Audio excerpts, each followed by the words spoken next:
This holiday season, coming to you from Walt Disney Pictures, comes a touching story of a mad scientist and his ninja clone.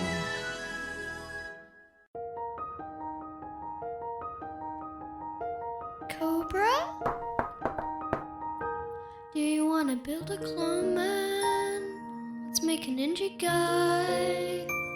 I've got one in the straw, there might be more, but the real one's gone away. They used to be dead bodies, and now they're not. My boots are thigh high. Do you want to build a clone man?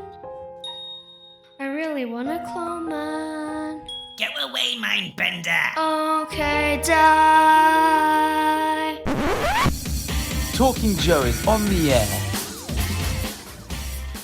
Hey, it's me, Mark, the host of Talking Joe, busting out of a bacta tank like a newly cloned ninja. Now, if you are new to the show, you can find out all of the details over at the website, which is talkingjoe.co.uk.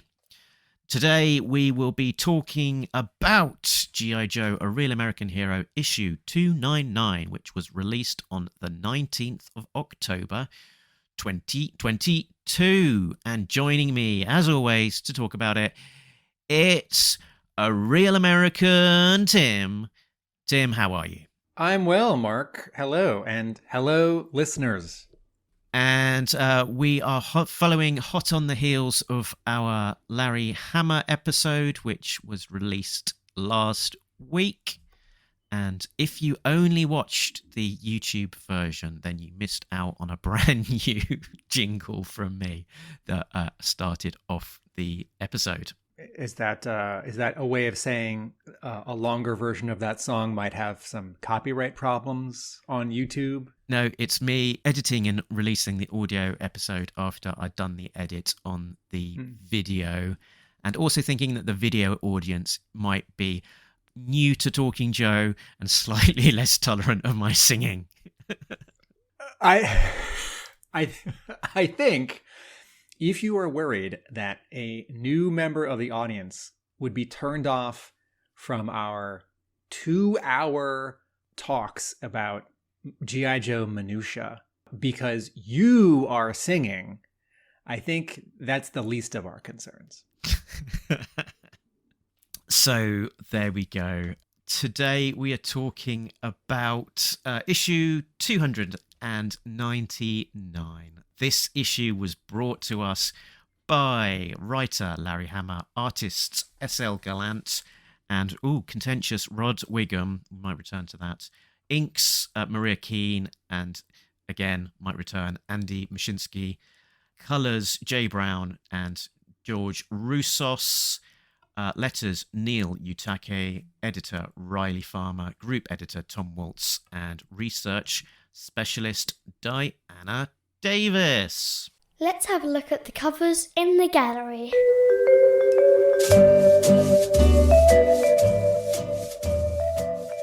What's happening on those things that they put on the front of these books?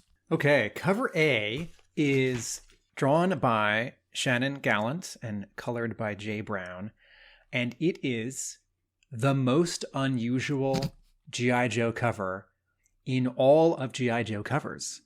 And that's saying something, since the previous issue was in contention for that superlative.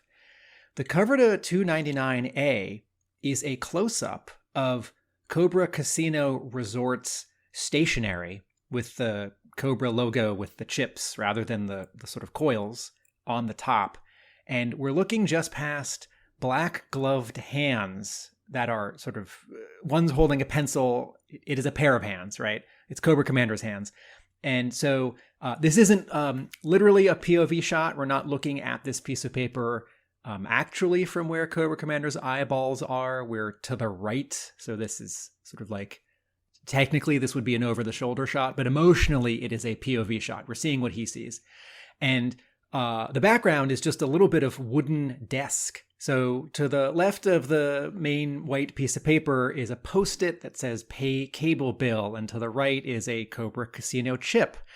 And the real star of this cover is all of these doodles that Cobra Commander in the story of this cover drew on this 8.5 by 11 piece of paper, where he has in stick figure cartooned a bunch of Joe and Cobra characters and annotated them like the stick figure drawing of Cobra Commander has next to it the word me with 2 exclamation marks and an underline and an arrow pointing back to him. And stick figure Cobra Commander is holding aloft a giant globe of the world. And there's a handwritten annotation that says mine. So Dr. Mindbender's there, Destro, Baroness, a bunch of Joes, a vehicle, and everyone gets a funny sort of nickname. And then there are some extra sort of bits here and there. And there is a coffee ring on this piece of paper. And this is, the previous cover was unusual because it was just a couple of vehicles and they weren't doing anything visually exciting, sort of in the story of the cover. Like they're flying to the rescue and it's a dramatic yellow sky behind them. This cover, we don't see any people. It's what Cobra Commander is doodling when he's by himself or brainstorming or, I don't know, having a meeting and not paying attention. And sort of then the star of this becomes the jokes. Mm-hmm. So I thought we might take an extra minute because I'm still talking about cover A. Perhaps I'm going to pass the mic back to you. Mark, what are your favorite 1 or 2 sort of joke names or stick figures here on this cover? Okay, we've got an arrow pointing to Stalker, and just above it, it says Apollo crossed out. So I guess that's Apollo Creed. Which is Cobra Commander being slightly racist, like the black guy with the mustache. Yeah, there's also Geronim Nope being pointed at Spirits. Which and I'm going to go is also slightly off color. And I'm going to go a step further. Spirit has a tear under one of his eyes, which I think is a reference to this 1970s American television commercial about not littering. And in the commercial, there is a Native American tearing up, looking at this wasteland of garbage. And of course, the funny, terrible footnote of that is that the actor who portrayed that person was not an indigenous Native American. We've got Lifeline being run over by a hiss tank. It says Flatline. There's Breaker lying dead, called Broked. There's Cover Girl called Pinup Gal. There's Poopeye pointing at Shipwreck, which is obviously Popeye. Gung Ho, Dumb Go, and Dead Kick for Quick Kick. There's also Baroness at the top, Hubba Hubba, tied to the front of a hiss tank, which is a reference to Civil War. So I find this interesting that Cobra Commander in the story of this cover has drawn this stick figure Baroness who has the hots for Cobra Commander because there are 6 hearts around her head and she's looking at Cobra Commander. So Hubba Hubba is Cobra Commander finding her attractive, and the way he's drawn her, she finds him desirable because he's powerful. This is interesting to me because the comic has never referred to Cobra Commander desiring the Baroness. She may have been a pawn in the power games at the top level of Cobra, but this is an inadvertent coincidence. But what this reminds me of is Ron Friedman, who wrote the first 15 episodes of the 80s G.I. Joe cartoon, on one of the DVD bonus feature interviews from the first DVD releases that were Rhino, not the Shout Factory ones. Ron Friedman makes this reference to the love triangle between Destro, Cobra Commander, and the Baroness, which I never saw, and when I saw this interview, I couldn't figure out if Friedman was sort of misremembering, or if it's something that he had sort of intended and didn't quite make it onto the script page, or if he's sort of implying it, but it sort of doesn't broadcast in the episode because, it's the business of action and, chewing the scenery. Here's something else that Yorktown Joe pointed out to me about the covers. In the top left-hand corner of the cover, it says plan number 6060842. Now, I would normally Google something like that, obvious, but I forgot to. It was pointed out to me that is a reference to a B-52 song. There is a song called 60842, the fourth track on the second side of the B-52's self-titled debut album. In the song, a woman named Tina finds the number 60842 written on a bathroom wall with the words, "If you'd like a very nice time, just give this number a call." So this is a very funny and strange cover, and I'm going to guess this is like a very small minority of people's like favorite cover ever, because it's so oddball, and several people's least favorite cover ever, because this is like the anti-cover. Like, what is the sort of obvious G.I. Joe cover? Cool shot of Snake Eyes, cool shot of Baroness. You know, she's attractive, she's got her gun, you know, her hips are to one side, or Snake Eyes is striking a cool pose or in an action pose. Background optional. And then you have covers that, you know, tell stories with characters and vehicles, location, like a literal sense of danger, you know, like Joes are climbing a mountain and like their grappling hook is coming loose, or, you know, the cover to Special Missions, is it 17, 15, where Snake Eyes has crawled up on the dock and you're seeing past the two guys that he's about to get. And I think this cover is, I think this is, okay, first of all, I don't think Hama sketched this, right? Famously, Hama sketched most of the G.I. Joe covers in the Marvel run and has done plenty for the IDW run. I don't think he's doing these final, you know, 10 or 20 issues, because I think if he was, they would be variant covers. So I'm going to say this cover was editor Tom Waltz's idea or artist Shannon Gallant's idea. And this is entirely invented. This is how I think the conversation goes. Hey, I had this idea for a funny cover, and whether this issue sells well or not, because the cover pulls people in, or they sort of walk right by it, or they actively ignore it, it doesn't matter because the book is ending a month later. How about a weird, funny, like, shoulder shrug Hail Mary cover? Yes. So I find this cover very funny and very strange. And, you know, one of my test for a cover is, at my store, will it pull someone over to pick it up, flip through it, and like maybe buy the book? And I don't know.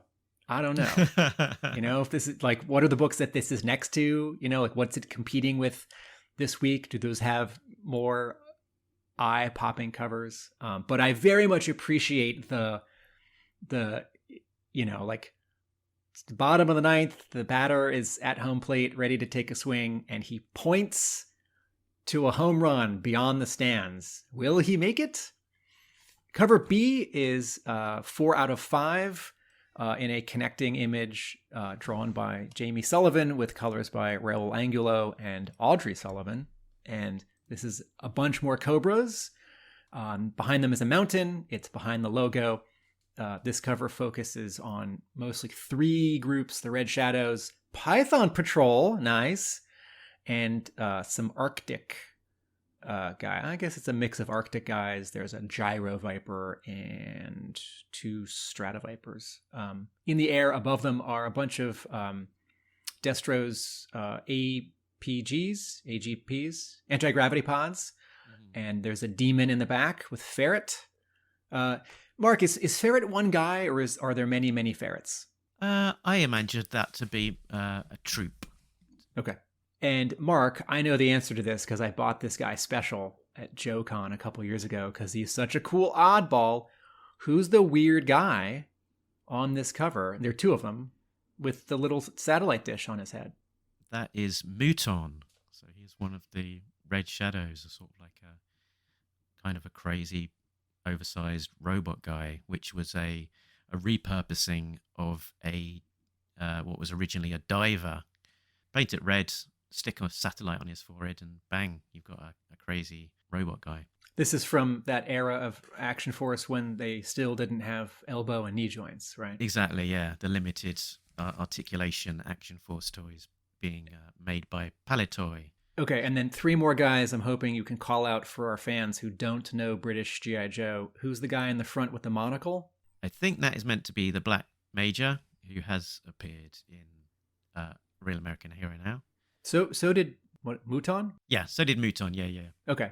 Who's the guy in the center with the white? That is Baron Ironblood. Who... Oh, didn't we talk about him when we spoke to Freddie Williams II? That's right, yeah.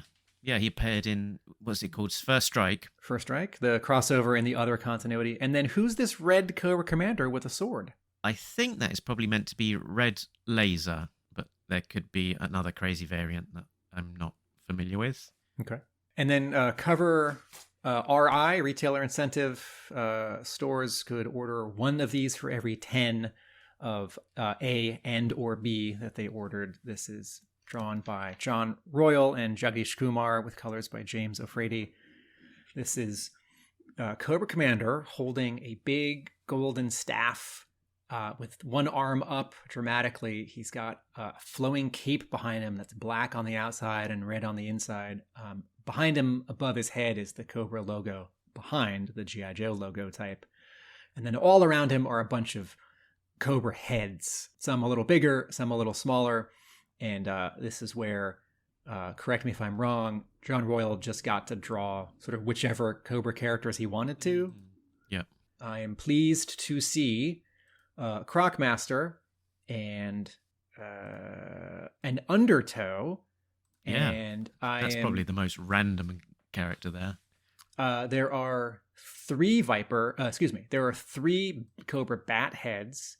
I am intrigued and not pleased to see Zanya, to see Zanya's head. And this is Zartan's daughter from the Devil's Due continuity.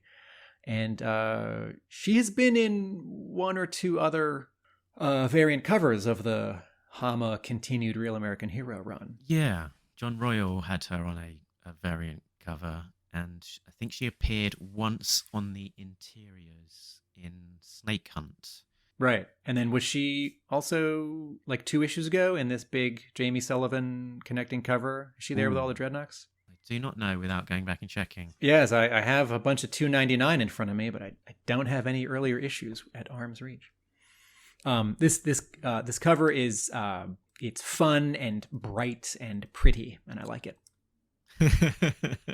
even if generally, like Amazing Spider-Man 363, which is part 3 of Carnage, the story that introduces Carnage from spring of '92. I think that comic came out the same week as Youngblood #1. That cover is just Spider-Man's head and Venom's head and Carnage's head with a light green background. And at the time I remember thinking, or someone said so to me soon after, oh, that's the cover you get when the artist doesn't know what to draw. And I don't think that's what's happening here with 299, but I do prefer some acting or character interaction over floating heads. But second to last issue, whatever's on the cover is not going to hurt sales because there's only 1 more issue. And it's a nice looking cover, and it's a companion piece to 300 where it's a G.I. Joe character equivalent. Yes. And John Royal said that his inspiration was some of the classic Marvel covers where there's kind of lots of floating heads in the background. There's a few Spider-Man issues like that, but the one that he had specifically in mind was Fantastic Four issues 262, Trial of Reed Richards, where he's on the front cover in chains with lots and lots of Fantastic Four characters' heads floating in the background, all in red. And he did envisage this cover as being Cobra Commander in colour, with all of the other characters sort of knocked out in red. And he actually got the colorist to work up a version of that. My favorite Marvel cover with a prominent character in the foreground and a bunch of floating heads behind them is Carlos Pacheco's cover for Avengers Forever #1 from 1998. because Pacheco draws all of the heads behind the main character in the front in 3-point perspective, which Pacheco does all the time.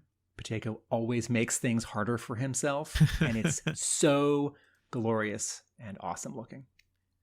My final thought about Royal's cover for issue 299 is that, sort of funny enough, Serpentor, he's one of the heads on this cover, and certainly this cover is out of continuity. It's just an image. It's just a drawing, right? Zanya's there.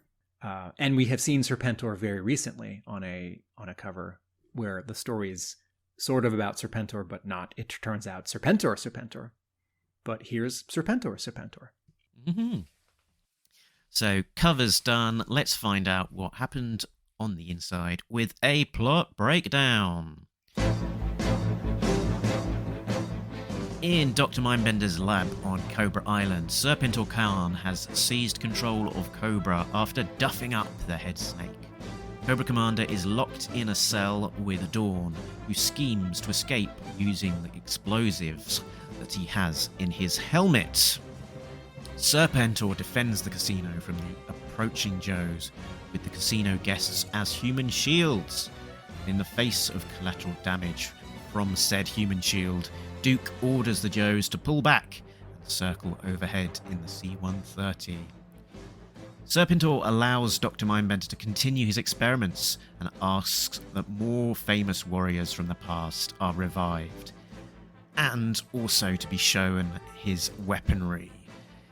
He gets to see Mindbender's mutant zombie virus bomb, a device that can turn people into compliant mutant zombies.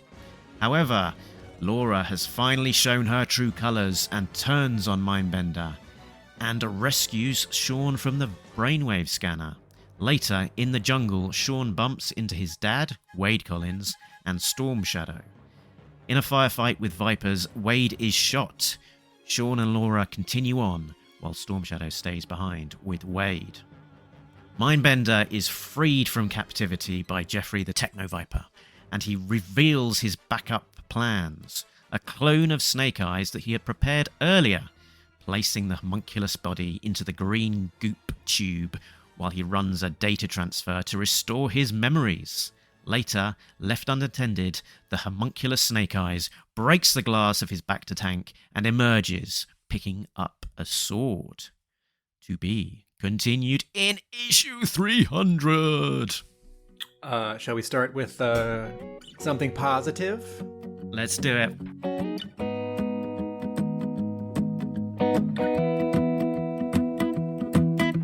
Well, I done read a heck a lot of comics. Some of them are great, the team are all on it, but some are a bit cack. They really are whack.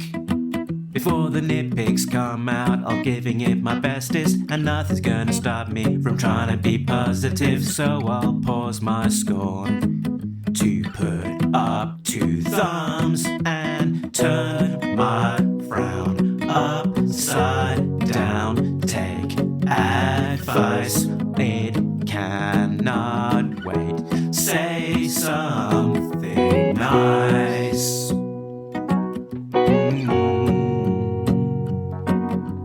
I'll say something nice.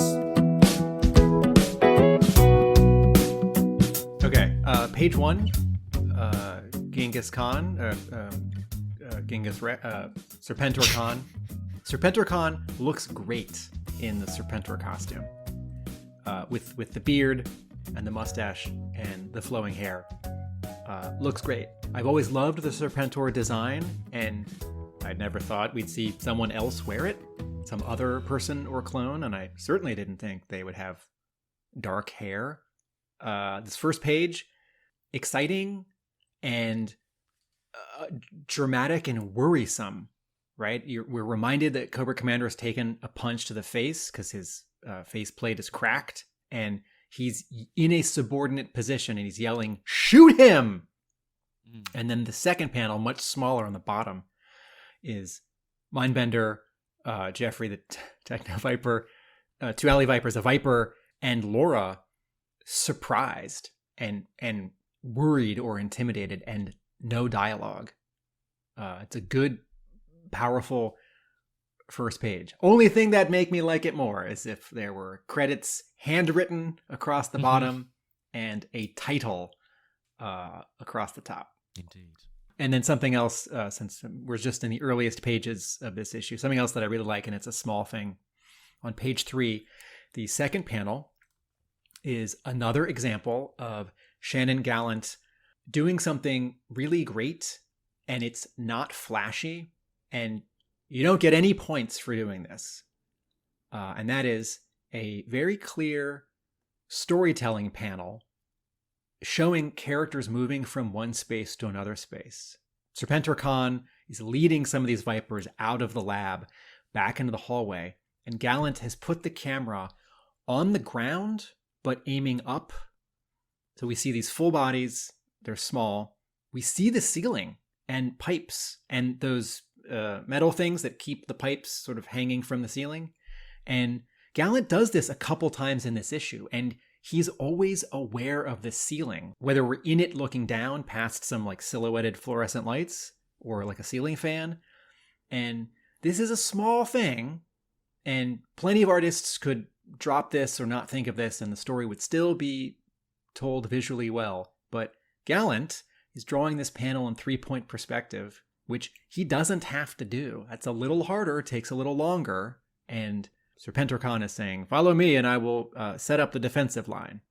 And I saw that panel and I thought, yes, remind me that we're in like a basement or a... Yeah, my positive, I guess, is that I was really looking forward to seeing this issue. As a lot of anticipation to see what it would bring. It moves along at a very brisk pace. They fit in an awful lot, and often is as the way when I come to write the plot briefing. It's only then that I realise quite how much has been crammed into a single issue of 20 pages or so. And yeah, it starts getting a little bit nuts, but I'm on board with the crazy. That's fine, and really intrigued as to how they're going to wrap all of this up, if at all, come the next issue, because there seems to be so much still in the air, and in some cases quite literally a big aeroplane full of Joes. So I also felt like there's a lot happening in this issue, and I'm anxious about there being enough space in the next issue to satisfyingly wrap up everything. And I have realized that issue 300 won't satisfyingly wrap up everything. And quite possibly. I'm trying to remember, did Hama say this to me in March? He was in town. He was in Boston. I think it was March for a convention. And we chatted, and I asked him about 300, and I wasn't looking for spoilers, but I was sort of asking about like his general thoughts.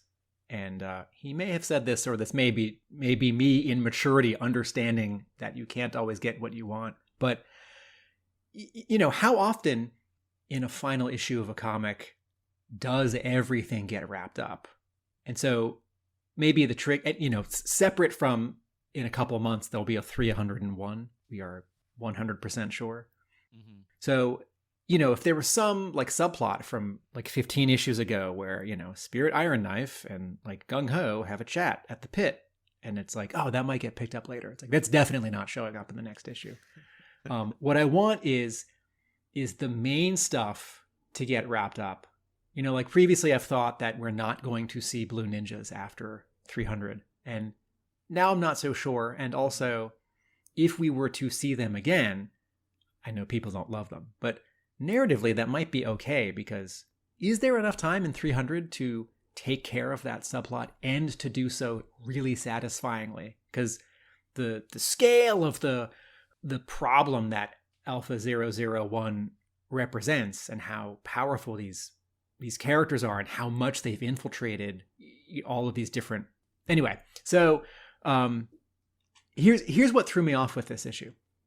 Okay, so I was really excited when on page 3, Serpentor Khan says, "Gather all of the civilians. We're using them as kidnap victims. They're all human shields now." And I thought, oh, yikes, that's really worrisome. And I also thought, oh, good, I was hoping this would happen, because that's the suggestion if there's going to be an attack on Cobra Island and there are all these civilians there. Like, surely someone in Cobra will use that viciously to their advantage. So I'm glad someone's calling it out. And then it's cool when Duke realizes what's going on when he's looking through his binoculars later.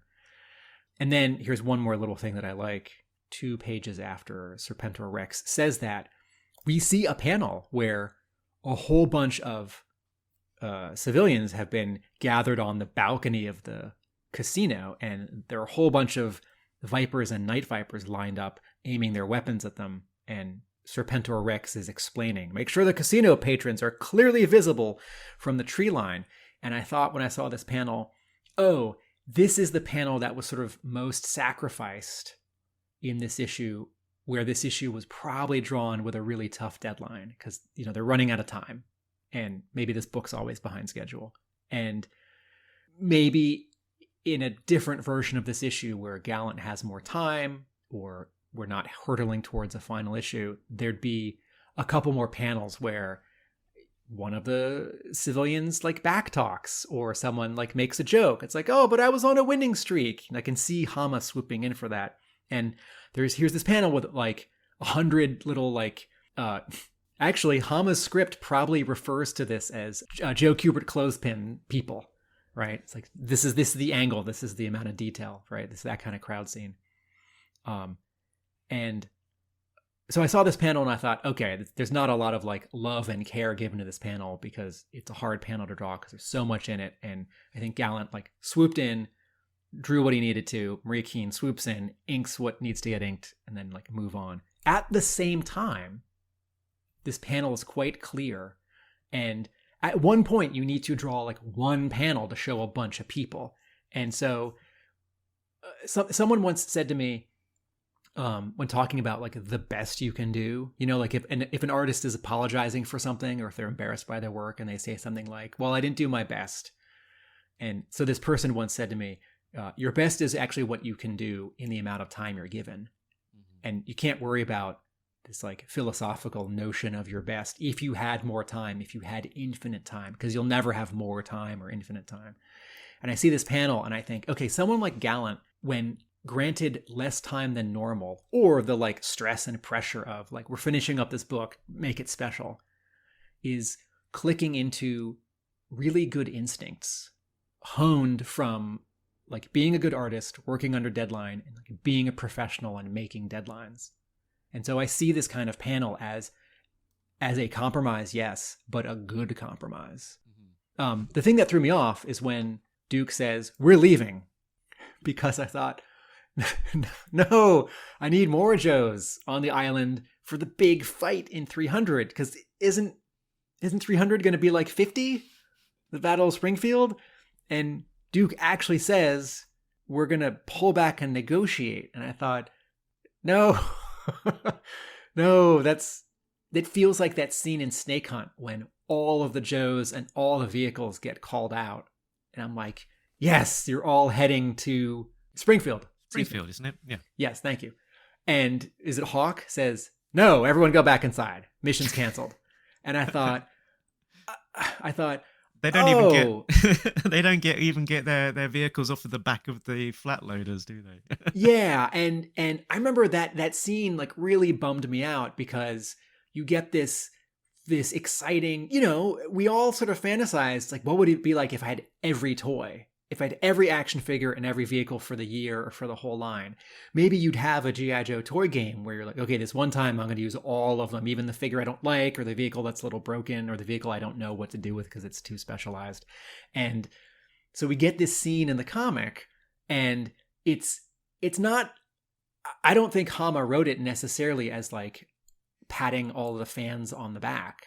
Like, hey, you like everything? Here's everything. I think he wrote it because he'd created this like challenge for himself in the story to include everyone, everything. And then I think Hama sort of being realistic, it's like, oh, actually this mission would get canceled. Like, this is totally not acceptable. And then the fun is that they're going to sort of do it anyway.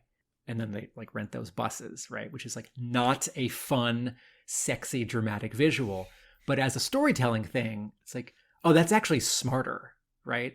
It's like, okay, I want to see a cover where like Batman is like on a gargoyle at night in the rain, and it's like a very big, sexy drawing of Batman lit by lightning. It's like, that actually might not be what the story calls for. The story might be like, I don't know, a much smaller Batman should get on a bus somewhere, and when he gets, by the time he gets there, everything's over and he just has to go home again. Okay, so the way that you just reminded me in your plot breakdown that Duke calls them off because, I mean, he says we're a raiding party, right? We're a raiding party, not a full frontal attack force, and we can't risk civilians. So I am certain that in the next issue, the Joes and the C-130 are gonna like turn back around or parachute out or jump jetpack out or something. But that scene did pull the wind out of my sails. But I think Hama does that a lot because I think in the military and in any sort of system, like at the construction site, you know, or like in line, like before the sale starts on Black Friday, like there are hiccups and someone's like, okay, half of our shopping carts are broken, so we're actually only letting in 10 people at a time for Black Friday. And you don't get what you want.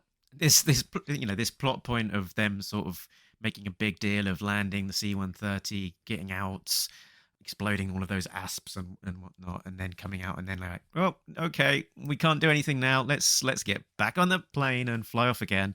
A lot of people be like, oh man, but you know, the explanation given in the dialogue, it's not exciting, but it's quite sound. You know, he says, we are a raiding party. No way we could hold off concentrated attack from organized ground forces. You know, there is like, 10 Joes there. They've got 3 vehicles and they're in a plane that doesn't have any armament capabilities. So, you know, that makes perfect sense. They're on the Cobra Island, full of cobras, like an army full of cobras, and undoubtedly, you know, lots of tanks and various Cobra vehicles and stuff. It makes sense. They can't defeat an entire Cobra army with what they've got. They can surprise them enough that they can do some damage and you know somehow finagle a way to land for a short period to scoop up some people. But yeah, they can't actually hold off and sort of maintain ownership of that airstrip. Sometimes I forget because then on the next page, Throwdown single-handedly takes out like 12 Vipers. Yep. And so I sometimes forget that the Joes aren't invincible and they're not all like super fighters.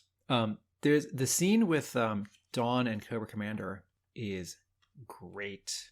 That first panel where he gets thrown in to the holding cell.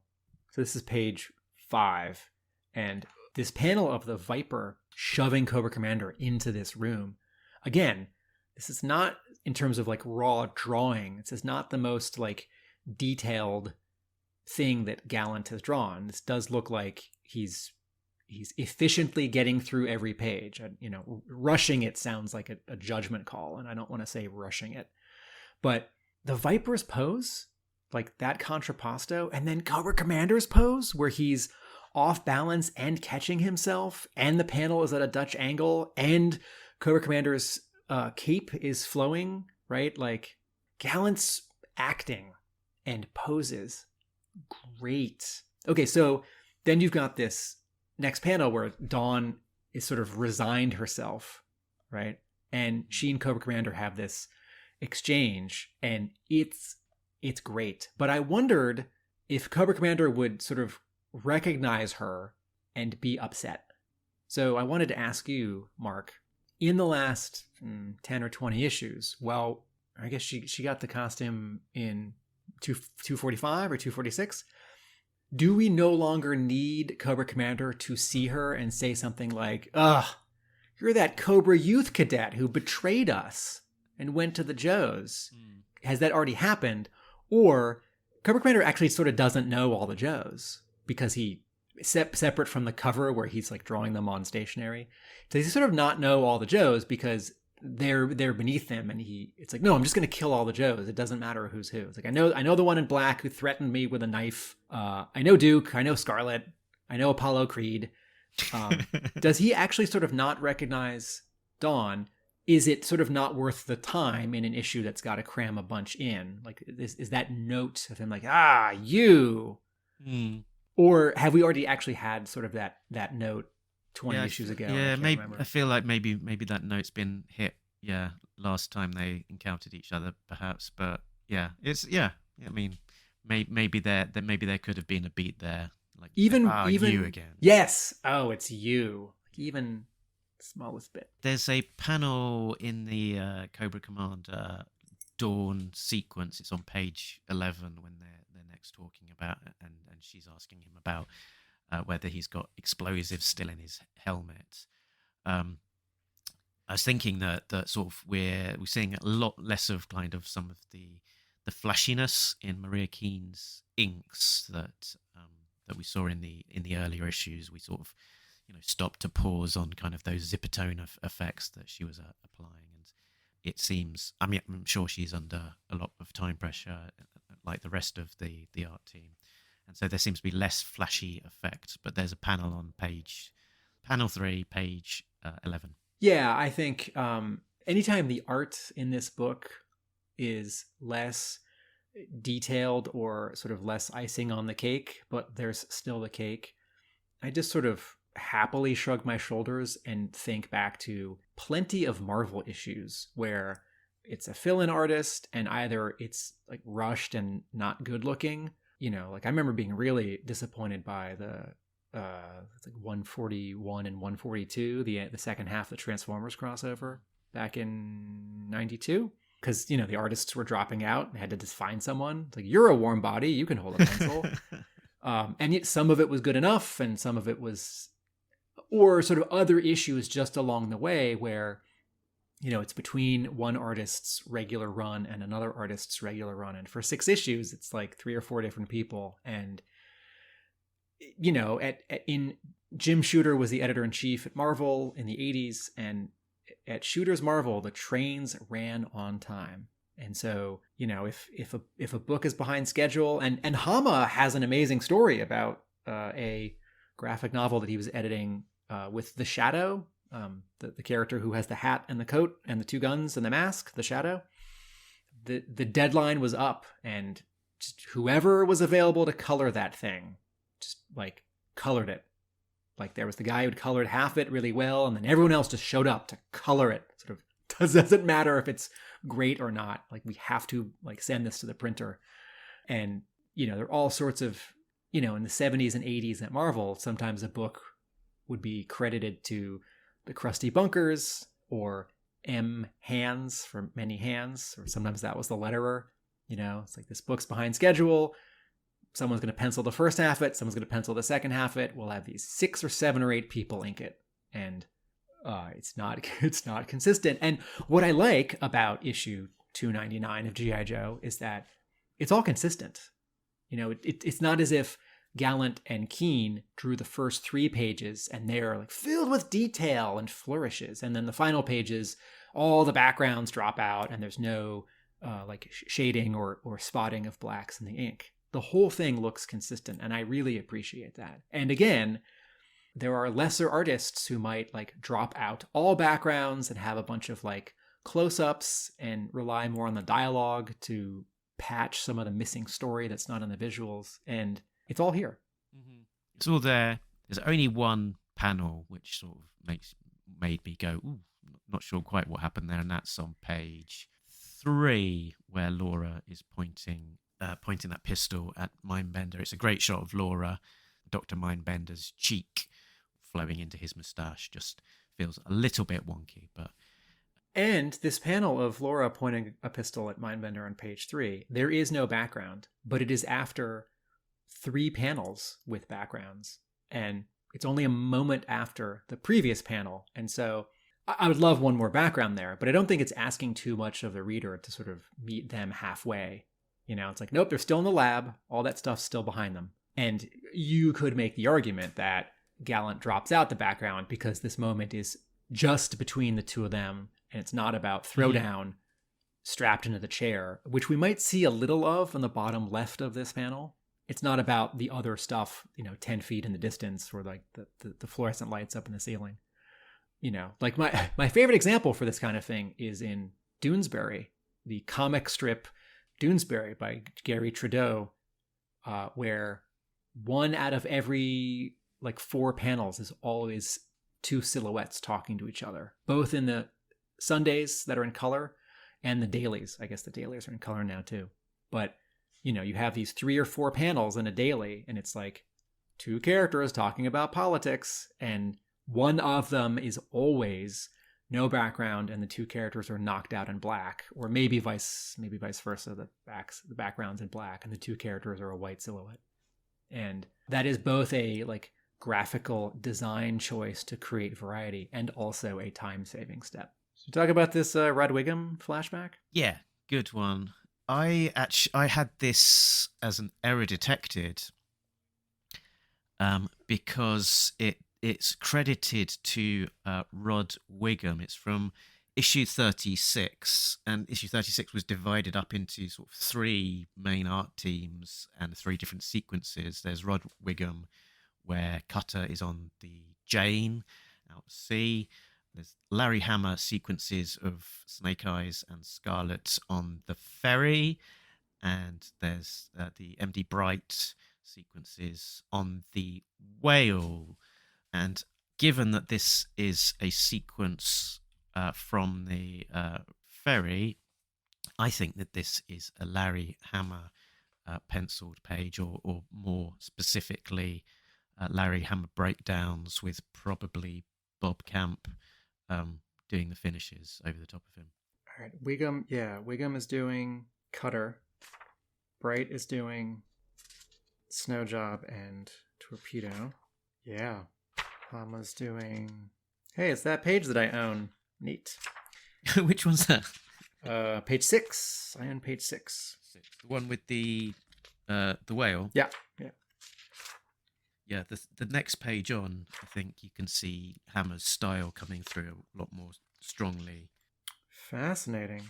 That is a good call, and I am going to agree with you. These are not Rod Wiggum. Wiggum did the one of the other scenes in this issue.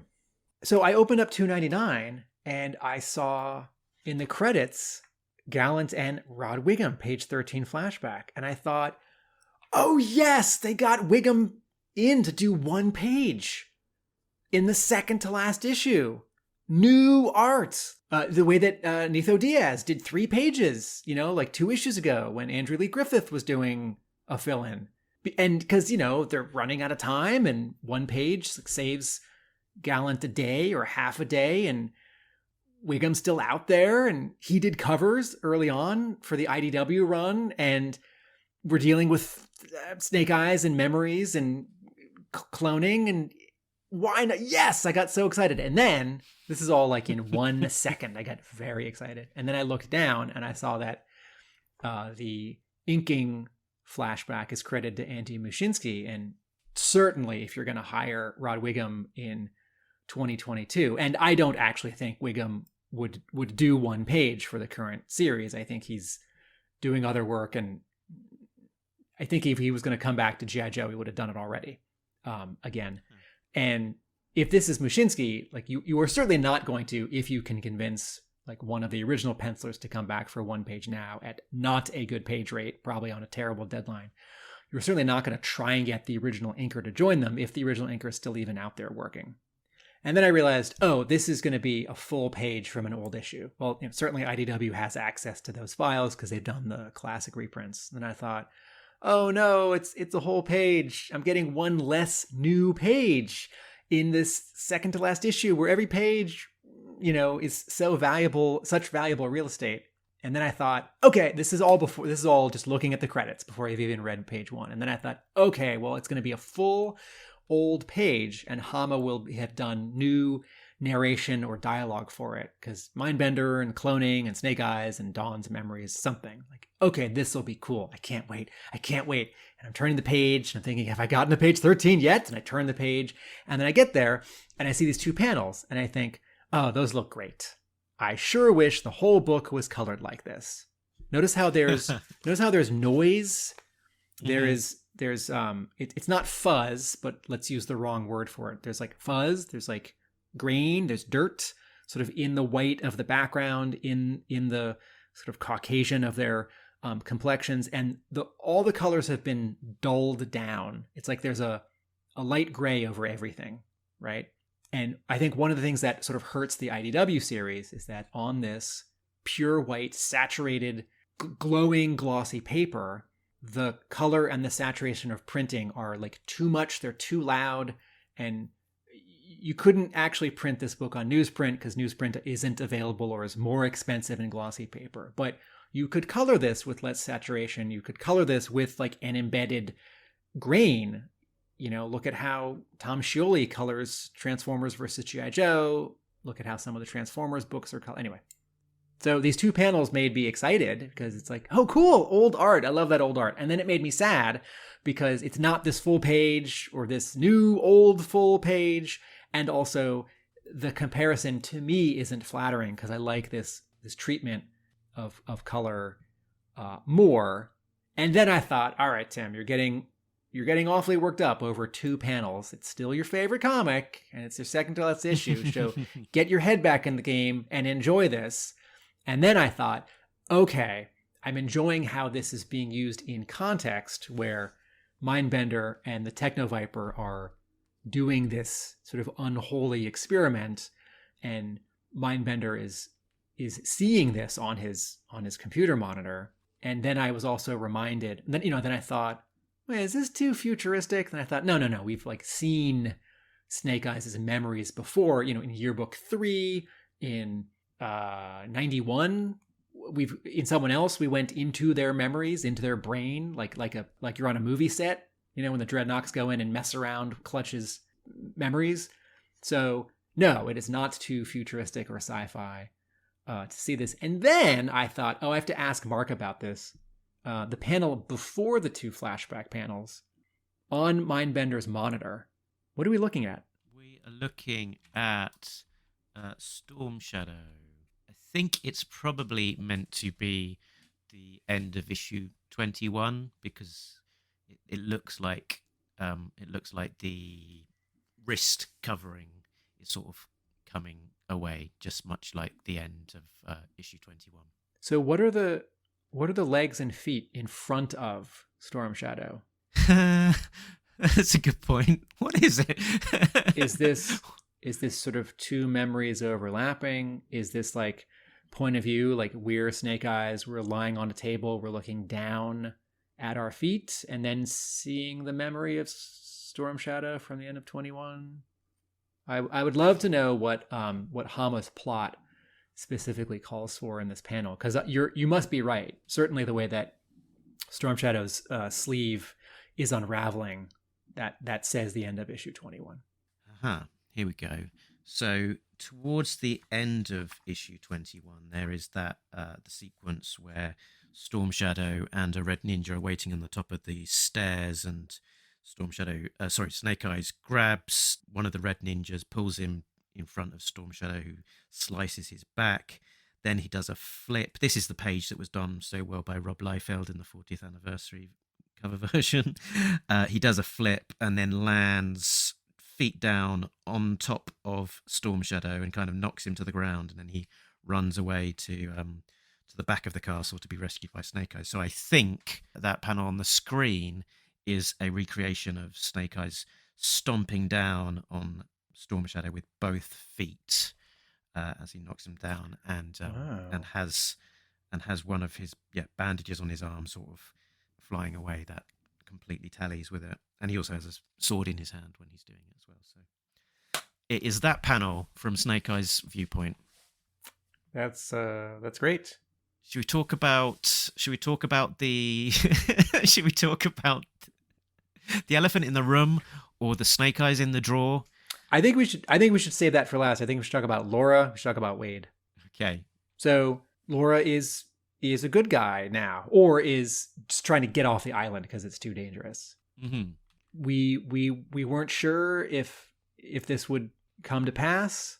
I'm satisfied that it is coming to pass, and I really love it when someone can sort of knock Dr. Mindbender down. and hog tie him. I meant sort of emotionally, but yes. I would love it if Laura sort of leaves the story after issue 300, because realistically, if you're in Cobra and you leave Cobra, you don't necessarily become a Joe, right? It's sort of like, that makes for a very small universe, and it has already happened with Dawn, and in theory it happens with Mercer. But what would realistically, and Storm Shadow, sorry, ish, and Storm Shadow ish. Yeah, right. There you go. And Billy. Right. So and Wade. Right. So I understand that this is a story and this is fiction, and what it sort of starts to remind me of is the Arrowverse, the Green Arrow show and Flash and etc. on the CW, where like you watch a bunch of episodes of Arrow and like everything is done by 3 police officers. Like it doesn't matter what part of the city that they're in, or like whether it's like daytime or nighttime, if like someone needs to guard the mayor, if like they need help like raiding a warehouse of bad guys, if like one cop is going to be like blackmailed, like, oh, it's going to be that one cop who's like related to the main character, because the universe is actually quite small. And you watch a bigger and more sophisticated like police drama, and it's like, oh no, there are like different shifts, like this police officer is only in the morning and like takes over for the overnight shift, and there are like different precincts, and there are different like levels of seniority, and like some of these cops have to go report to like the mayor. And so as a fan, like, yes, I totally want Laura to like in 20 issues show up with a code name and a cool Joe costume, and then a bunch of customizers make a figure, and then in 2026 Hasbro makes a figure. That'd be great. And I do like the character, so I'd like to see her stick around. But realistically, she would like go into witness protection, or like go work for the CIA, or like maybe we'd see her the way that we saw Dr. Burkhart. She shows up 1 or 2 more times in civilian clothes, like helping the Joes with intelligence. Do you have any other thoughts on Laura's turn here? Just her sort of meeting Wade in the jungle, and he's like so very much a sort of old-fashioned kind of dad. Who's your lady friend in the Crimson Guard suit? And then she you can tell me later after you introduce her to your old man. It's like they just started stepping out together or something.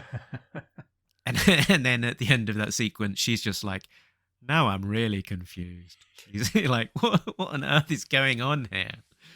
Because she's none the wiser about who Sean is versus Snake Eyes, and who this random like paramilitary civilian is who's raiding Cobra Island. Like, maybe he's a government contractor, maybe he's private security. This Hama surely did not insert this, but I am sort of inventing a layer of a meta joke here, where when she says, now I'm really confused, maybe you were just referring to this, right? Storm Shadow says, how's it going, Sean? Great to see you and Wade together, right? And what's happening, the context here is like, okay, 2 of these 3 people were together in Vietnam. One of them is a kid, and one of them is sort of another kid. And the 2 kids have been like artificially in like story time aged up. So we have grown-ups who were, in their 30s or 40s, and grown-ups who were in their 20s or late 20s. And the meta joke here is Laura is looking at the timeline of G.I. Joe and the crisscrossing Venn diagram and web of relationships. Like, here's a former Cobra, and he was in Vietnam, but he was a ninja, and he was in the army, and here's this other guy who they thought was dead, and he tried to kill them, and he was a bad guy, and he had plastic surgery to look like the other bad guys. And that is not all, that is not in the context of this panel, but I find it in the subtext of this panel. So I find that funny. And now, how do you feel about Wade? Wade takes a bullet. Yeah, be a shame if it was the end of him. And as much as Larry says it's character first, you sort of wonder, is it that he wants a device to get Laura and Sean off on their own? It feels like maybe there's something that he has in mind, and this is the way to achieve that. perhaps. I had two reactions when I saw this page turn where we miss it. We don't see Wade get shot. No. It happens while we are paying attention to other scenes. And in fact, he's not even on the page. He's very small 2 pages earlier where they are exchanging fire. So yeah. We don't literally see it happen, but very close. We just sort of cut back after it has happened. I thought 2 things. One, Hama has said he's not killing any major characters in 300. I think that's what he said. He may have said, I'm not killing any characters in 300. But I think there's enough wiggle room there that secondary characters, right, like Laura or Alpha 001, certainly a bunch of Vipers. I hope Geoffrey makes it out. So I thought, oh, well, sort of by his own rules, Hama's not going to kill Wade. Oh, he might kill Wade. And I was really struck when Billy died because I thought that Billy would be forever. Like the Hama approach is if you don't want to use a character, you just don't use them. And they're like not active. They're like back home or they're on some military base being in the military, but not being a Joe. Or they're on some mission that we sort of never hear about or know about because there's only the one comic, or the one comic in special missions. And then if you, the writer, decide you want to bring this character back in, or Hasbro says, here's a new toy, you gotta bring back Dr. Mindbender, or maybe someone else is going to be custodian of these characters, that character is available. So Billy felt either invincible or like, well, he would sort of get quietly retired. And I have assumed that with Wade. And, let's repeat that thing we say every episode, right? Hama very possibly started writing issue 300, not knowing whether Wade would, how much Wade would be in the issue, and if he would make it out of the issue. And this scene suggests he's not going to make it out. I don't know. Yeah, I mean, maybe. Hard to say. Storm Shadow's there with him. I'll stay with him. I'll do my best to get him home. Now get going. This could be the end of what we see of Storm Shadow and Wade. It could be that Storm Shadow does get him home, but we don't see them for a while. Who knows? True. I think. Well, when you say for a while, what do you mean? Because we're definitely seeing Storm Shadow in the next issue. I think Hama wants to put Storm Shadow in the final issue and knows that fans want to see him. Because remember he showed up in the previous issue and it was a surprise. But it's always a surprise. That's true, and probably often a surprise to Hama himself. Like, oh, I should put in Storm Shadow here. I think that the signal here is Wade's first line of dialogue. I caught a bad one, Sean. And the other thing when I got to this page that I thought was, I wish this was one more page. I got 20 pages or so. I got 20 pages or so. If you like comic books, come and let me know. When we're reading G.I. Joe, you've lost 2 pages, yo Joe. You've lost 2 pages, oh no. If you like comic books, come and let me know. When we're reading G.I. Joe, you lost 2 pages, yo Joe. You lost 2 pages, oh no. So if you like Joe, come and let me know. We've got 20 pages before I go. 21 pages, 21 pages, In this weird game I play where, if these were like more Marvel issues, or if the like economy of the dollar and printing in the 20-teens and the 2020s were what it was in the 80s and 90s, and these IDW issues were in fact 22 pages, not 20, what additional story would I get for my additional 1 or 2 pages? And this time around I think there'd be another page for this scene before this where they're like a little more pinned down. And maybe we see Wade take the hit. So in that way, I think I'd be more satisfied. At the same time, it's, like this is supposed to be a surprise and to be unhappy, right? You turn the page. Oh my goodness, Wade took a hit. All right, so now do you want to talk about the elephant in the bacta tank? What metaphor? What metaphor were you mixing? The second to last page. The second to last page of this issue, everyone, is it's got 5 sound effects, but otherwise it's wordless. There's no dialogue. So it's a little unusual in that way. It is 1, 2, 3, 4, 5. It's 5 panels. You might think it's 4. It's 5. And it's just a little physical action. So Mark, what do you think about this final scene and what it means? Well, yeah, so it's this sort of clone Snake Eyes. He's having sort of these memories installed in his mind with potentially some Dr. Mindbender overwriting to make him more pliant to his control, although that doesn't seem to work so well most of the time. So I don't know why he would think it would work any better on this guy. But and so yeah, he's breaking out the tank in a scene fairly reminiscent of Genghis Khan breaking out of the tank not too long ago, taking a hold of that sword.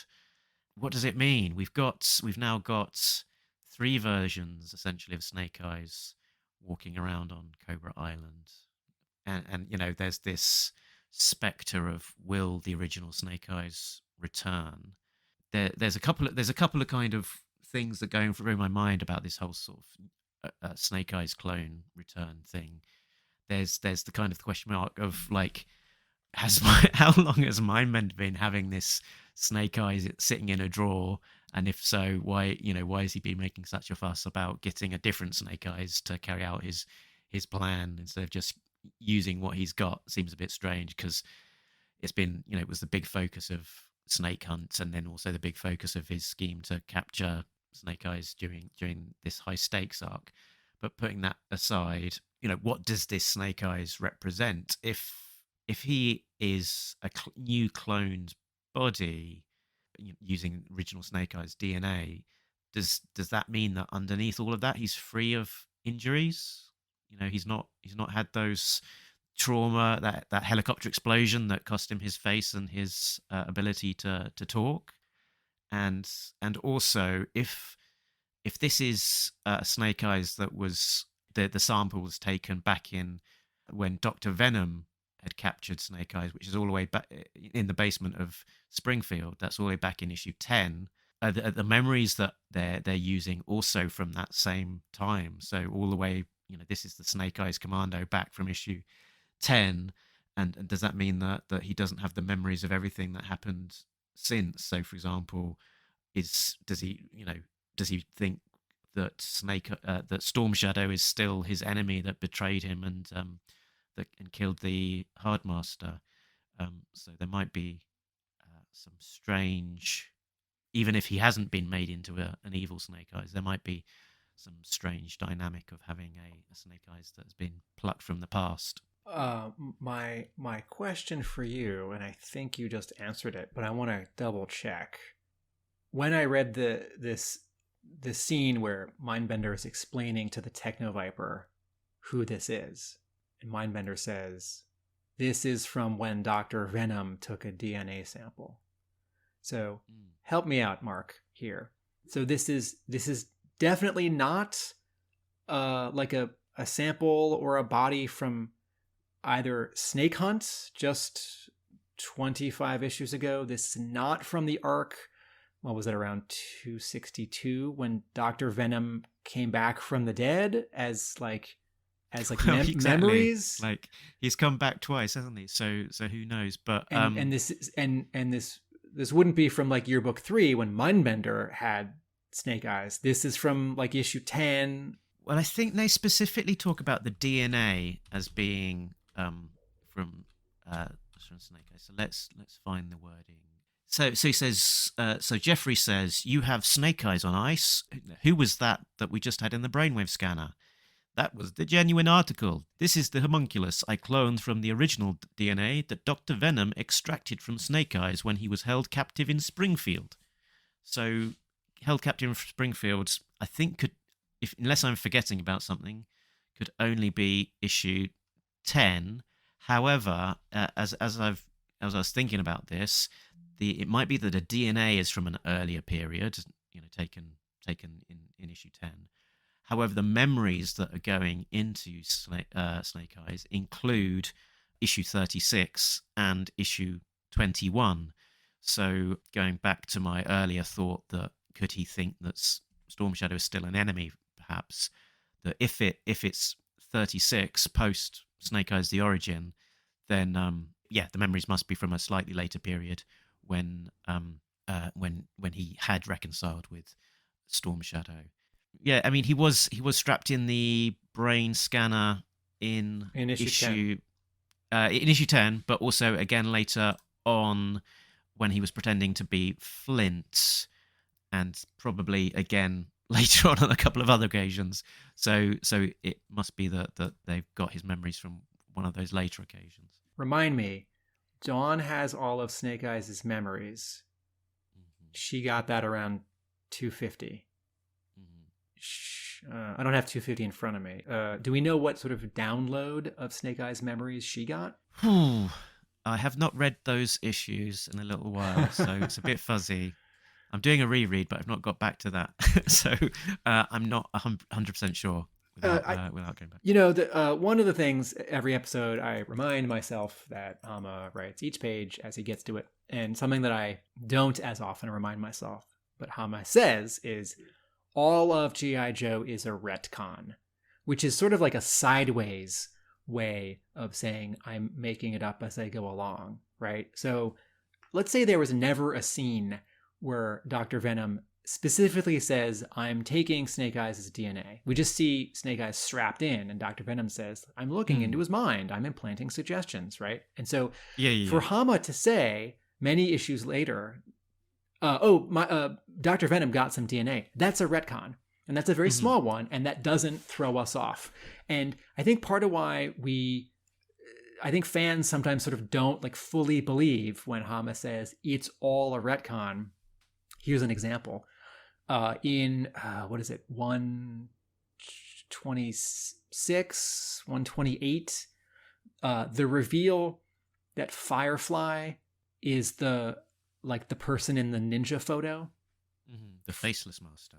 The Faceless Master, right? In the letters page in issue 2 later, Hama says, I've been saving that one for years, which I have always taken to mean that Hama knew from the beginning that it was Firefly. But now that I'm saying it out loud, maybe what Hama was saying in that letters page is, I have been figuring this out for years. Could be, yeah. It's all a retcon, little Tim. I'm making it up as I go. And I don't want to be the inflexible reader who like raises a hand at a convention and asks that like nerd question, like, in issue 43, you had so-and-so saying so-and-so, but then in issue 572, so-and-so contradicts it, right? Like, I don't want to do that because like Hama's not going to remember that like little specific, and sort of no writer like wants to get that question. And, you know, half the time it's like you're asking the guy who wrote the cartoon about the comic or vice versa. Like, oh, I don't know. I didn't work on that.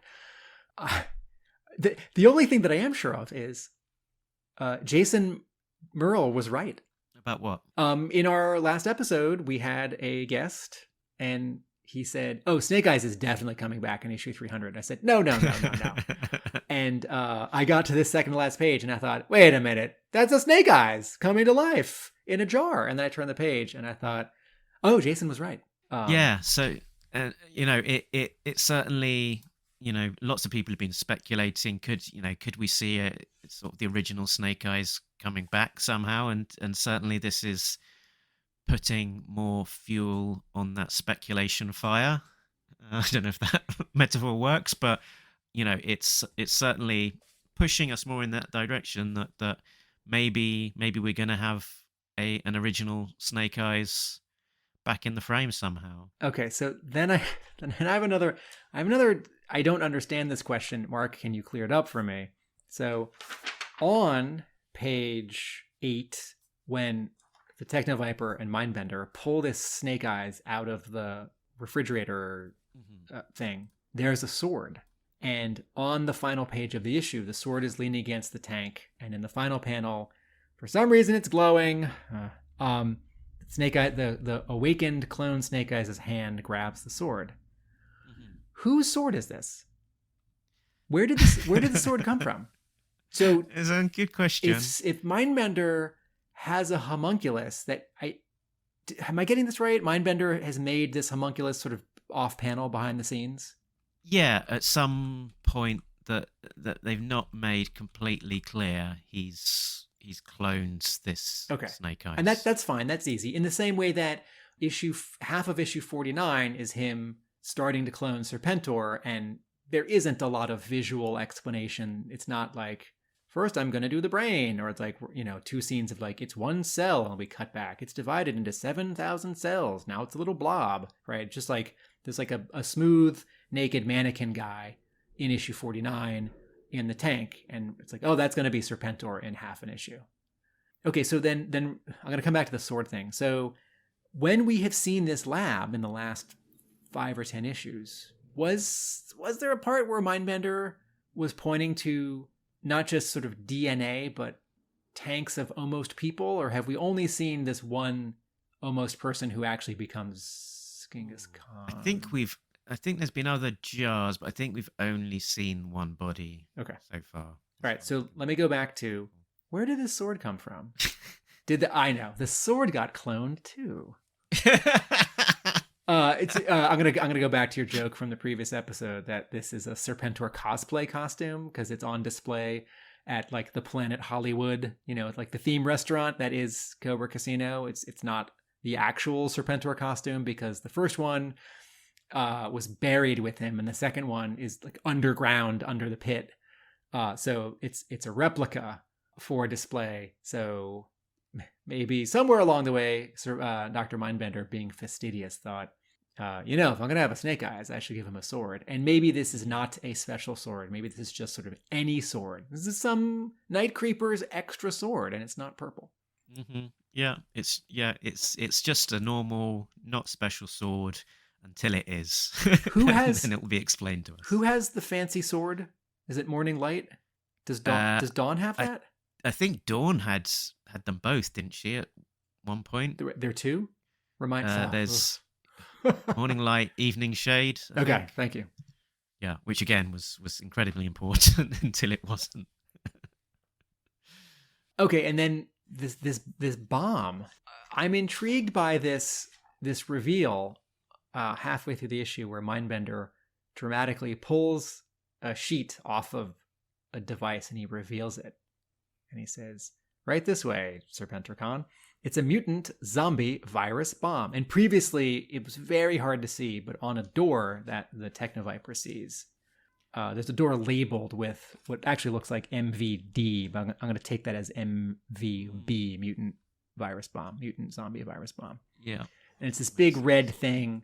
It looks sort of like the thing that gets launched at the end of Star Trek First Contact into space. Little rocket staging pod thing. And Mindbender says, when detonated, it will turn all living things within a 100-mile radius into a totally compliant mutant zombies.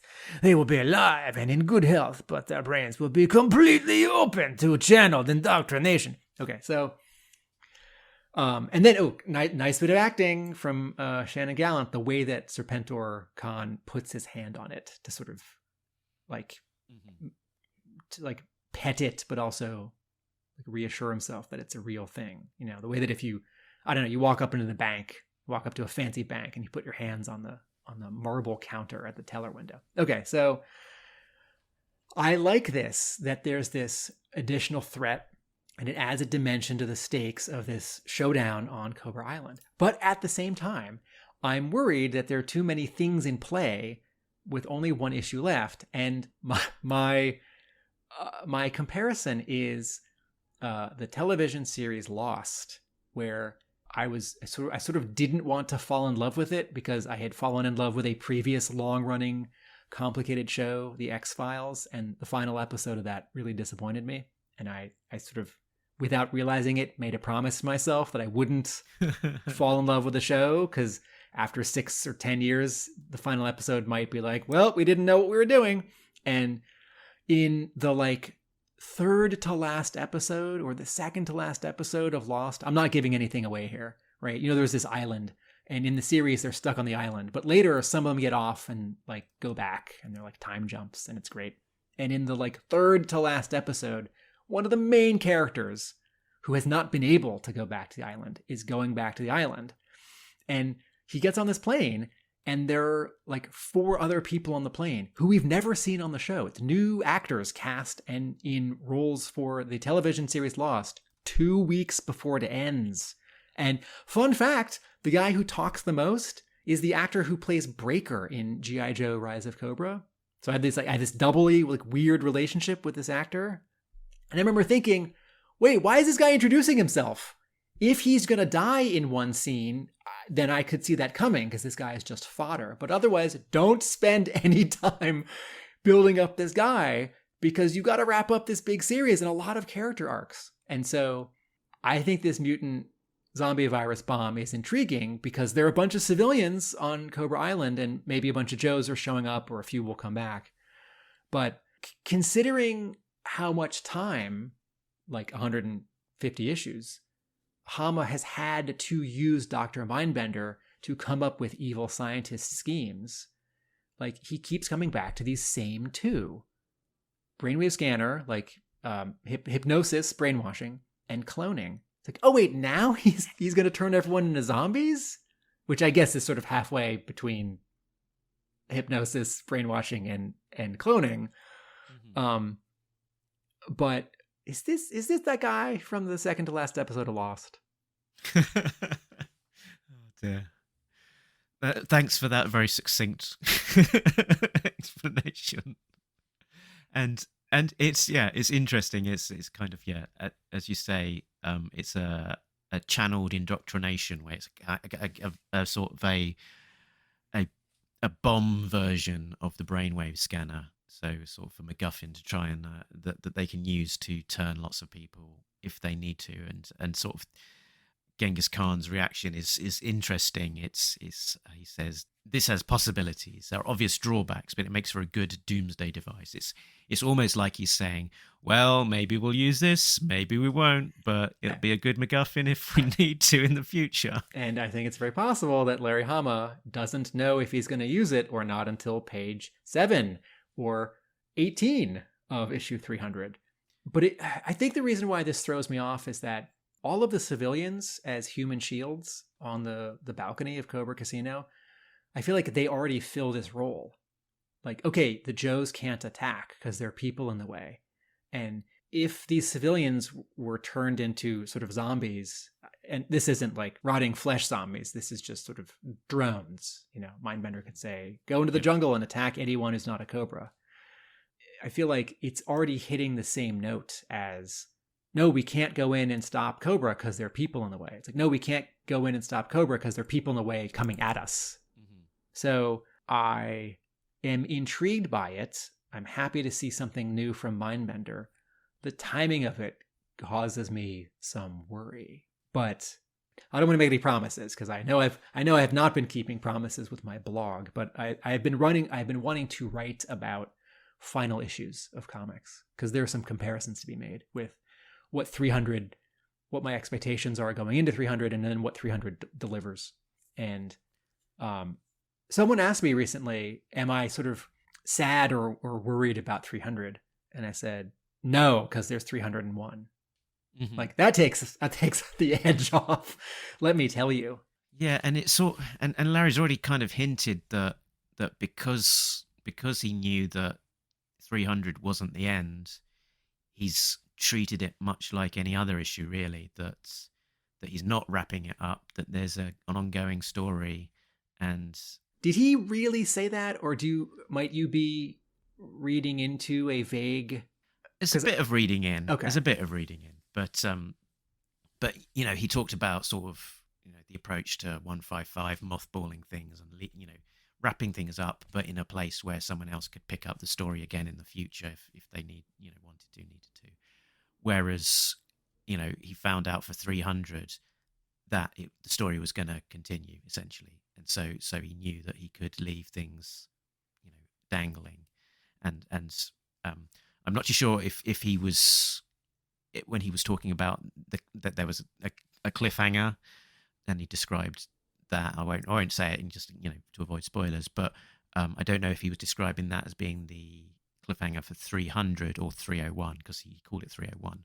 But essentially, either it's 300 ending on a cliffhanger or it's 301 ending on a cliffhanger, and that being a continuation of this same story. So 300 is going to be bigger, and it's going to be an anniversary, and I'm sure there'll be exciting and interesting things happening. But it may well be that we won't get anything near the conclusion to this existing story that we would have otherwise expected. I think on balance, that's good and better. I would be intrigued to know if the timeline went a little differently, if there were no other publisher, if 301 weren't coming, or if 301 were to come like a year from now, and Hama wrote 300 as if there was no 301.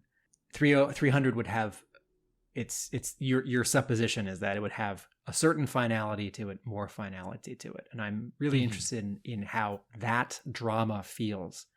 I also know that I have high expectations, and even in a full double-sized issue, and I don't think it's a full double-sized issue, right? Like the math of an IDW issue is $4 for 20 pages, and $2.50 was it an extra dollar or two, and it was an extra 4 pages, right? I thought it was double-sized, but I was wrong. It was called oversized, and issue 300 is $6.99. It's an additional $3. So we get an additional 3/4, I think, of 20 pages. So I think this is going to be 15 extra pages, but I wouldn't be surprised if that ends up really being 12.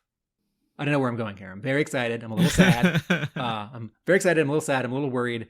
I'm also very optimistic, both for 300, because I'm always optimistic. Even if I give an issue on our scale of 10, even if I give it 5 or 6, I'm ready for the next issue to surprise and thrill me, and I'm ready to, as an utterly biased G.I. Joe fan, focus on the positives and be disappointed by the negatives, but mostly move on from them.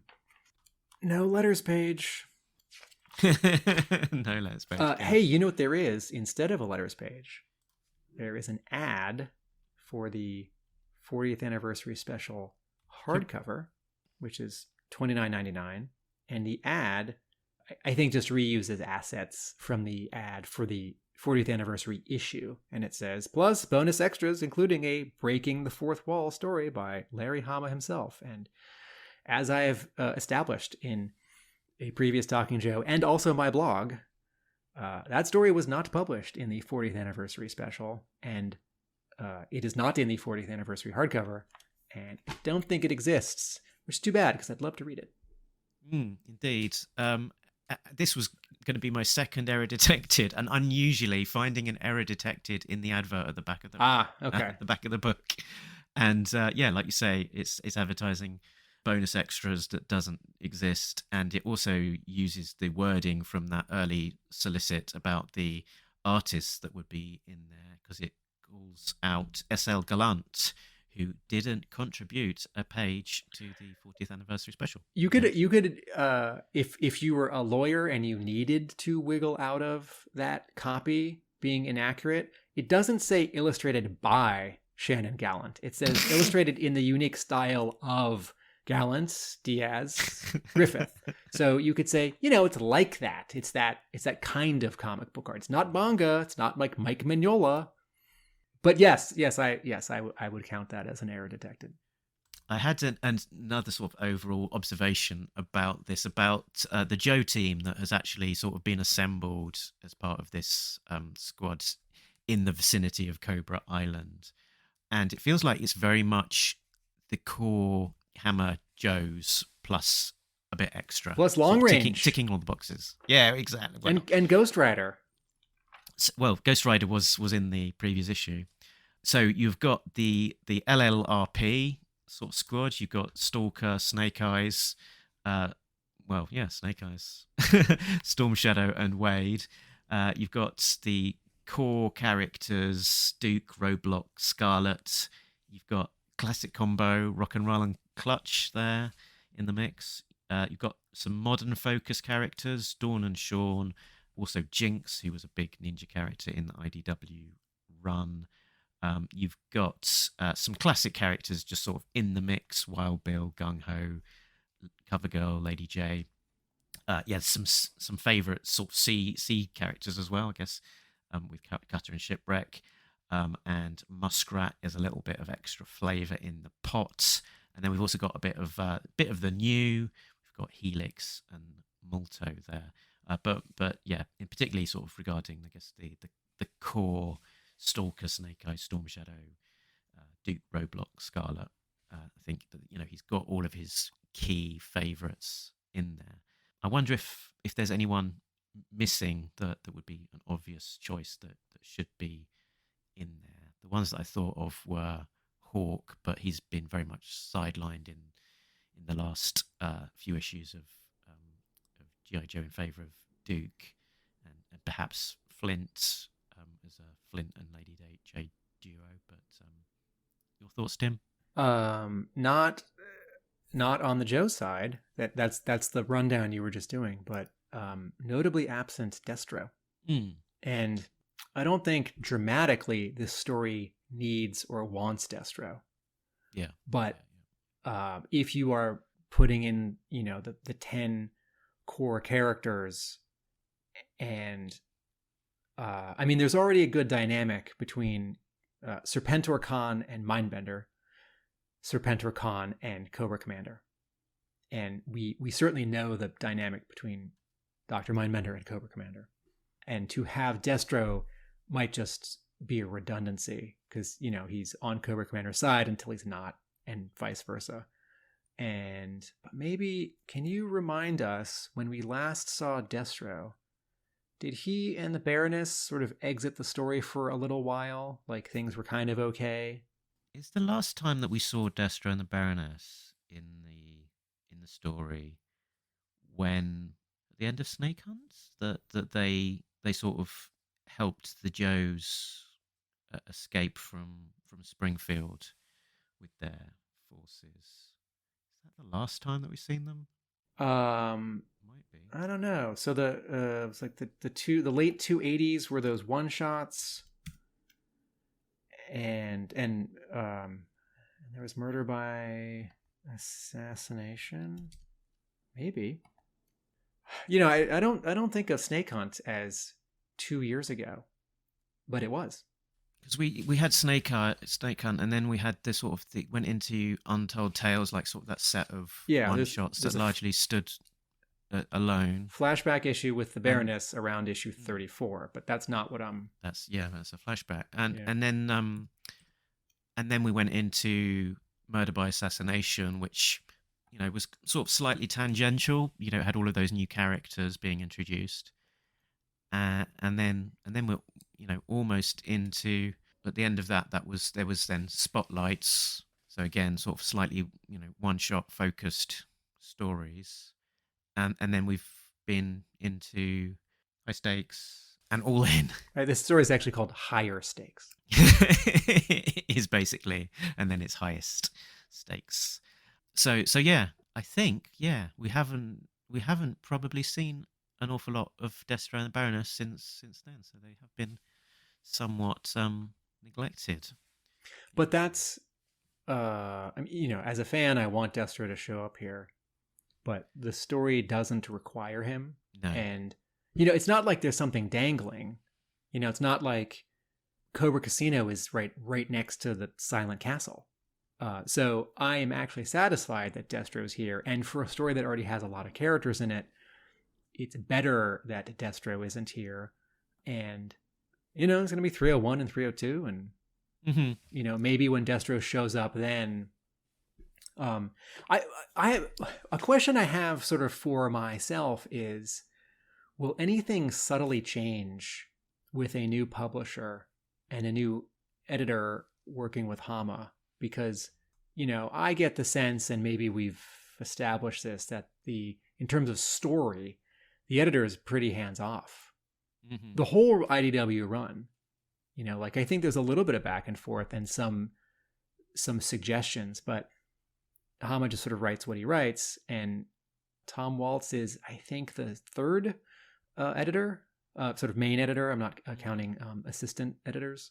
Maybe the fourth on this continued series that started at 156. And I wonder if a new publisher or Hasbro might say to Hama, hey, even though this is the next issue, maybe for a few issues, focus a little bit on this. Or, hey, since we're kind of starting over new, you can keep some of those plot threads from previously, but how about trotting out a new so-and-so, like a character, location, prop, and So I'm not worried. I'm sure we'll see Destro in the next 6 months. Mm-hmm. Yeah. And there have been times before where he exits from the story for a little while. Yep, sure. I had some I Spies. Yeah. I spy with my little eye. So we had the Viper pushing Cobra Commander into the cell, and as he does so, he says, "You're lucky there aren't any oubliettes."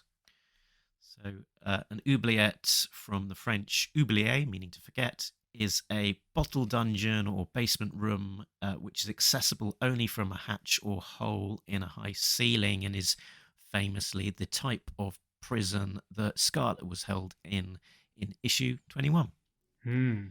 We had this is a sort. I've got a couple of I Spies which are I spying to an external source. So SL Gallant has been doing a few postings with his pencils from this issue, and one of them was the sequence where Sean takes out all of those Vipers, and it was titled "Right in the Store," which is a reference to kicking a double kick right in the nuts by Sean as he takes down 2 Vipers in a fairly. What are the sound effects? What's Neil Yutaki throw in there? The sound effect for kicking 2 Vipers in the nuts is thwam. The other one that Shannon posted about was the panel of Storm Shadow taking out a bunch of Vipers, and he referred to Storm Shadow as Sho Kosugi, and Sho Kosugi is a Japanese martial artist who I expect is probably the visual reference that Shannon has been using for this unmasked Storm Shadow. Mm-hmm. And the caption is, "Am I the only one working here?" So Snake Eyes and Storm Shadow are doing the legwork here in terms of taking down all of these Cobras between them, leaving piles of Vipers in their wake, whereas the rest of the Joes are getting back on the plane and flying away. Since you're referring to a Japanese character and a G.I. Joe character, this actually calls back a question I had about the cover.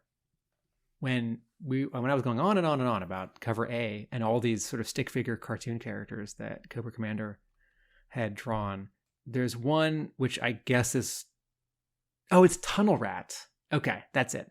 By Cobra Commander's left thumb, there's a guy with a bandana on his head, which I now realize is Tunnel Rat, because the name next to it is Nezumi Otoko, and the internet tells me that that's a rodent-like character from Japanese comics. Okay, sorry. So back to the inside of the issue. I guess I did have an I Spy on page 2. This one's really sort of indirect. Serpentor Khan points to Cobra Commander and says, "Take this has-been away and lock him up in a secure cell."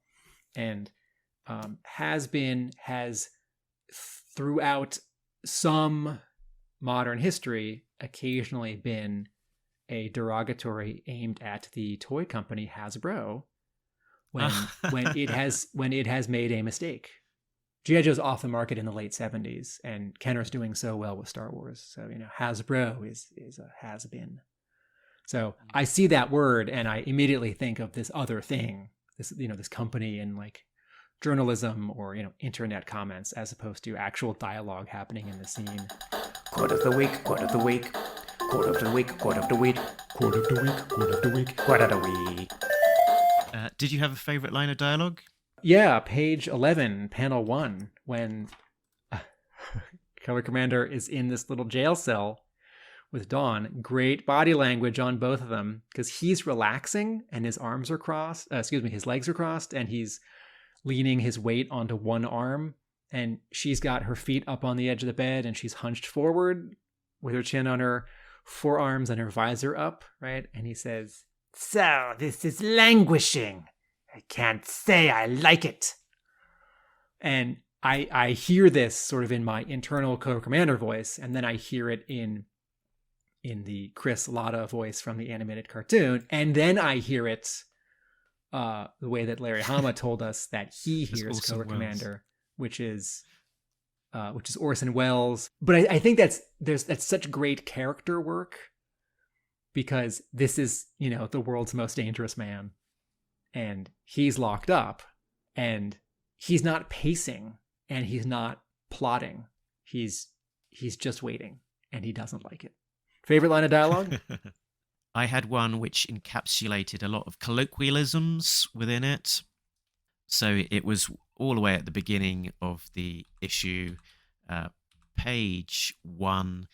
Cobra Commander says, "Don't just stand there gawking, you limatious laggards. Shoot him!" And then Serpentor replies, "So, would all of you rather follow a puling martinet into battle or a real warrior?" So we've got lots of interesting words there. We've got limatious, which means resembling slugs. Laggard is a person who makes slow progress, falls behind others. So slow slugs is what Cobra Commander is saying. And then Serpentor replies, "A puling martinet," to describe Cobra Commander. Puling meaning whining, whimpering, and martinet, a strict disciplinarian, a whimpering disciplinarian.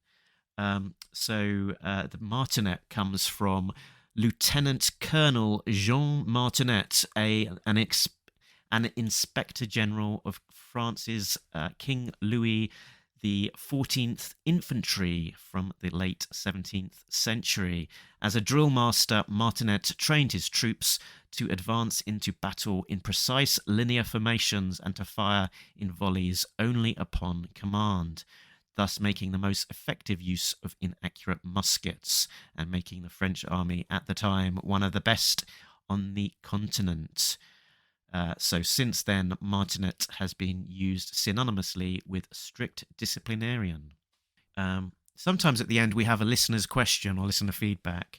I had a comment in from Bart Simon on Facebook, just querying that the least believable thing about this issue is that you can get a Vamp, a Hammer, and a Wolverine tank all into a C-130. Does Bart Simon know this firsthand? Has he worked with or been on a C-130? Yeah, served. So yeah, Okay. I think he's been inside. And, Okay. And I did my research back to Bart was that it looks like you can fit 3 Hummer Jeeps in a C-130, and basically, in the G.I. Joe world of toys, that they're generally sort of not scaled quite at the right scale. Like if you've ever seen like the Sky Striker toy up against a more realistically scaled Sky Striker whatever it's the Tomcat jet that actually the Sky Striker it's a scaled down version.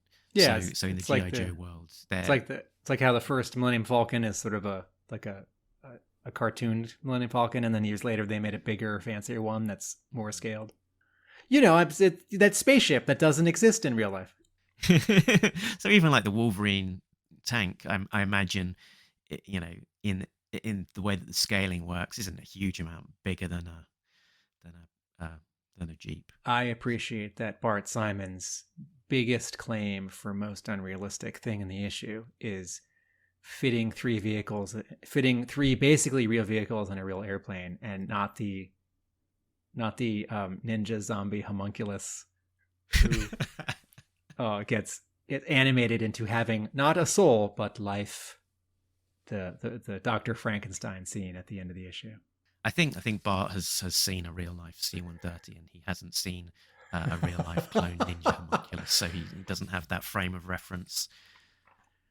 Okay. I had I'll just say one last thing.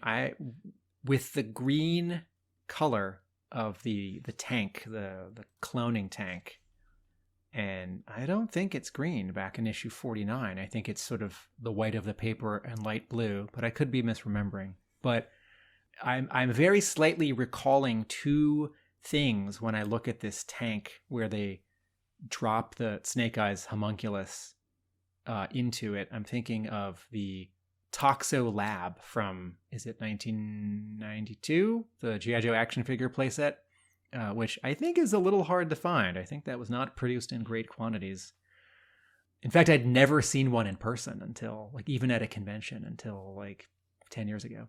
Because the actual shape of the thing that you put the water in and that the claw drops a Joe into in the story of this action figure playset. And then the He-Man Masters of the Universe slime pit, where a figure is held and this green goo gets poured on them. And so, you know, if you sort of squint and turn your head sideways, right, you sort of get these two things in this issue, because Snake Eyes is dropped in this liquid and then the glass shatters. And I know it's thinner. It's like water, or like Sprite or 7-Up or Mountain Dew, and not the thick, disgusting Mattel slime.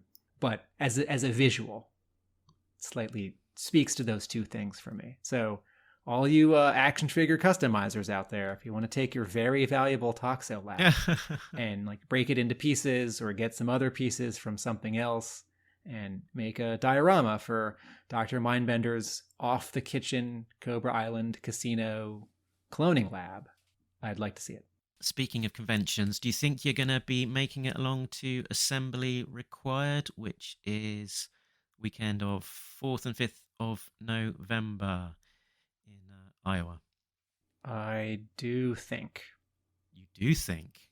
Do you do more than think? Well, I was about to make some travel arrangements, and then I just realized this morning there's a thing happening in Boston that weekend, which I really want to take part in. So I'm having a second thought, but it would be a nice small convention to dip my toes back into. There are people who will be there who I know and like, who'd be nice to see. And it's not an international flight, right? There's a connecting flight. It's not the easiest thing. It's not like the shuttle from, you know, DC to Boston or DC to New York, but it's moderately easy to get to. So I think that is probably going to be the tomorrow starting as at the time that this episode drops. So we'll find out if Tim is there or not, dressed in his Genghis Khan cosplay, wearing his Talking Joe t-shirt and hat over the top of it. I think you're mistaking me for James Kavanaugh Jr., who I fully expect to be on location now, wearing on the first day the Viper and pants and vest Genghis Khan cosplay, and then on the second day the Serpentor Genghis Khan cosplay. I will be cosplaying as a British podcaster named Mark. I will have a Talking Joe baseball cap, more hair, and what, a Hawaiian shirt? What do you wear? Sometimes. Very good. I'll just walk around with a microphone. I'll say, hi, it's me, Mark, from Talking Joe. Hey. That's it. Yeah. I'll shave. So, Joe, we're not giving this a score. What do you think, Tim? Joe, cola, not grape soda. It's Joeage time.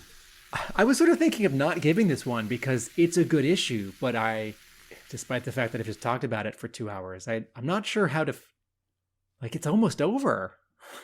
And 6. Yeah, it's a good point. It's sort of it's almost like the score for this one might change depending on what happens next issue. How well does it all connect together? But yeah, as a single issue, I enjoyed it, motored along, lots of things happening, and yeah, really excited to see how this new Snake Eyes clone, how that all pans out. What will we see next issue? I can't wait. I really can't. So yeah, if I need to give it a score, I'll give it a 7. Cool. That I think is us done. We will be back again before too long talking about the next issue. Issue 300, which is due to be released on the 23rd of November, essentially a month on. With that extra big episode, and I'm sure we'll try and fit in some cool things for the show to mark the events. So, listeners, this presents an opportunity and a challenge. This will be out the day before American Thanksgiving, which might mean you have a couple days off and it's easier for you to get to a brick and mortar store and buy issue 300. It may also mean it's harder for you because you're already traveling, you're away from your known brick and mortar stores, or perhaps the brick and mortar store you go to certainly would be closed on Thursday, November 24th, but maybe would have unusual hours around then because of the holiday. So if you've been just listening and not buying the issues, I think it's time to buy an issue and read along when we join you in a month. Excellent. Tim, where can people find you when you're not talking to me or potentially in Iowa? With my creative partners, TV and film essays at our YouTube channel, Atomic Abe Productions, my brick and mortar comic book store in Somerville, Massachusetts, Hub Comics, and my G.I. Joe blog, A Real American Book. Very good. If you want to find out about failed Marvel spin-off TV series from the 80s, then head on over to Tim's video essay website. You can find out about the show in the usual places. talkingjoe.co.uk is the website that has the links to those places. A Facebook group, a Twitter channel. We're on Instagram. We've got a virtual answer machine as well if you want to leave us a message or question or comment to include on the show. We're also on Patreon, so a big thanks to our backers, Richard, Sam, Jay, Bill, Christopher, Justin, Rob and Brian, who are getting early access to episodes as well as some exclusive content like an extra mini episode of me and Tim talking about our Larry Hama interview, a little bit of a post-match dissection. So good stuff over there. You can also hit me up for little favors like Brian, who I made an exclusive jingle for his YouTube channel, which if I remember to play, I will play here.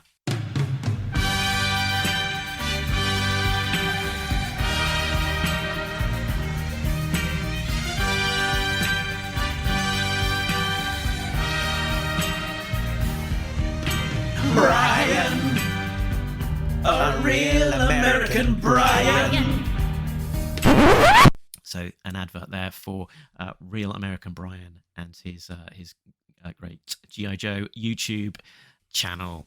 Get in with these requests for favors soon, listeners, because if Mark gets more and more of them, he's going to start charging. And won't you feel silly when you could have gotten a customized, maybe G.I. Joe themed jingle from your favorite British podcaster for free? Yeah, for free, apart from having to pay for the Patreon cost. Yeah. Not for free. Quiet. So that is us done. But remember that Nobody Beats Talking Joe, an international podcast. Laters.